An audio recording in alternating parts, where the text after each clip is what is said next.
How to become rich by 40, 35 if you're extra bright, much sooner if you find an opportunity like I did.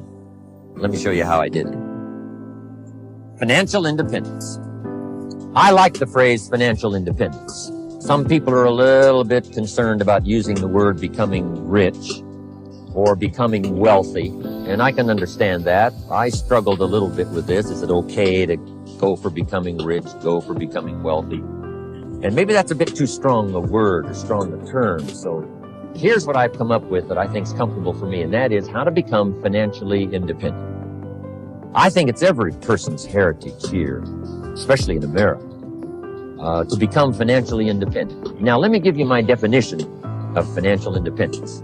Financial independence is the ability to live from the income of your own personal resources. Financial independence. Now it depends on how you want to live. If you need $2,000, $3,000 a month, if you need $4,000 or $5,000 a month, if you need $10,000 a month, some people may need, $100,000 a month. But whatever you would need to live, and you could earn that living from the income of your own personal resources, that's what I call financial freedom, financial independence. And let me show you how to acquire. If you start at age 15, between ages 15 and 35 is 20 years. And in my personal opinion, based on my own studies and my own experience, 20 years, in my opinion, is enough time to become financially independent. If you're not, you don't live in the wrong country. Probably what's happened is you have the wrong plan. And it's easy to be a nice person with the wrong plan. I found that when I was 25 years old. I was broke at age 25, and I was a nice guy. You would have liked me. But I'm telling you, my plans up until then, especially my financial plan, left me broke. Totally changed it the next 6 years, and I became financially independent. So I know what I'm talking about. It is possible in a reasonable amount of time, 15 to 35, whatever, 20 years time, enough time. You can do it in a much shorter period of time, like I did if you want to. But this is a reasonable enough time.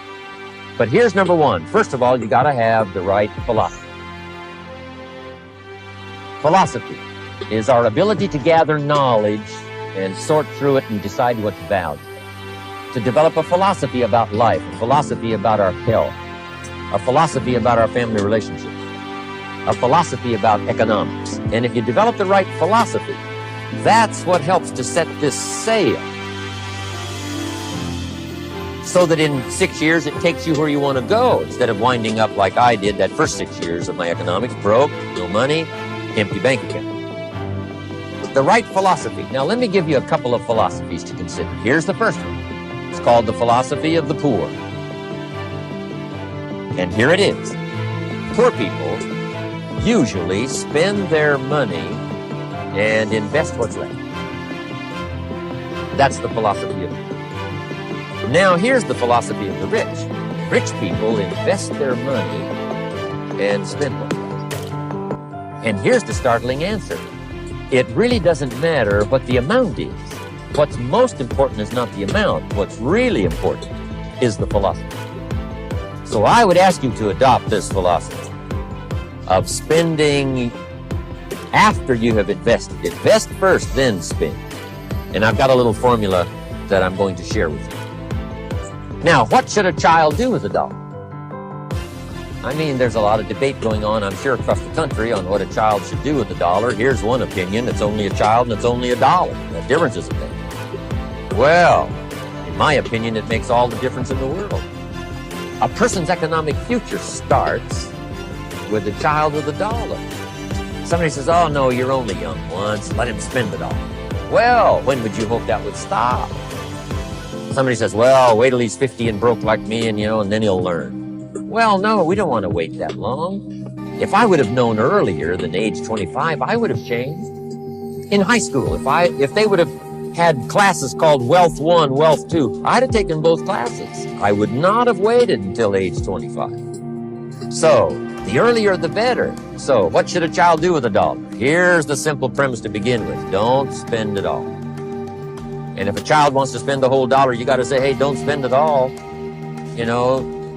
Don't spend it all. They'll say, why not? It's my dollar. I earned it. You say, I know you earned it, but don't spend it all.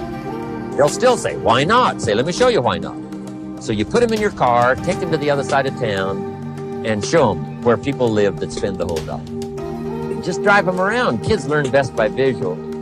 Just drive around and say, would you like to live here? Kid says, no. Would you like to live like these people live? Kid says, no, no.